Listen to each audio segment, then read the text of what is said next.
اور تنور مالکان کے لیے اچھی خبر، گیس سستی کرنے کا باضابطہ نوٹیفیکیشن جاری کر دیا گیا۔ ماہانہ 50 یونٹ تک کے لیے نرخ 121 سے کم کر کے 110 روپے فی M M B T U مقرر۔ ماہانہ 100 یونٹ والے کے لیے 300 سے کم کر کے نرخ 110 روپے فی ایم بی ٹی یو کر دیا گیا۔ مزید تفصیلات جانیں گے ہمارے نمائندے رانا طارق سے۔ رانا طارق، بتائیے گا اس نوٹیفیکیشن کے مطابق تنور مالکان کے لیے گیس کتنی سستی ہو گئی؟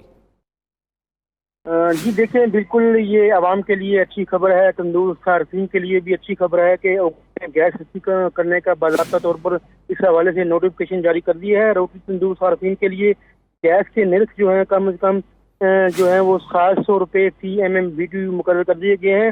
ماہانہ 50 یونٹ تک کے صارفین کے لیے نرخ جو ہیں وہ 121 روپے سے کم کر کے 110 روپے فی M M B T U مقرر کیے گئے ہیں، جبکہ ماہانہ 100 یونٹ استعمال کرنے والے صارفین کے لیے 300 سے کم کر کے 110 روپے فی M M B T U مقرر کیے گئے ہیں۔ اور 200 یونٹ تک روٹی تندور صارفین کے لیے 553 سے کم کر کے ریٹ جو ہے وہ 220 روپے فی M M B T U مقرر کیا گیا ہے، جبکہ 330 یونٹ تک والے صارفین کے لیے قیمت 738 روپے سے کم کر کے 220 روپے فی M M B T U. یعنی تنور مالکان کے لیے گیس سستی کرنے کا نوٹیفیکیشن جاری کر دیا گیا۔ رانا طارق، بہت شکریہ ہمیں اپڈیٹ کرنے کا۔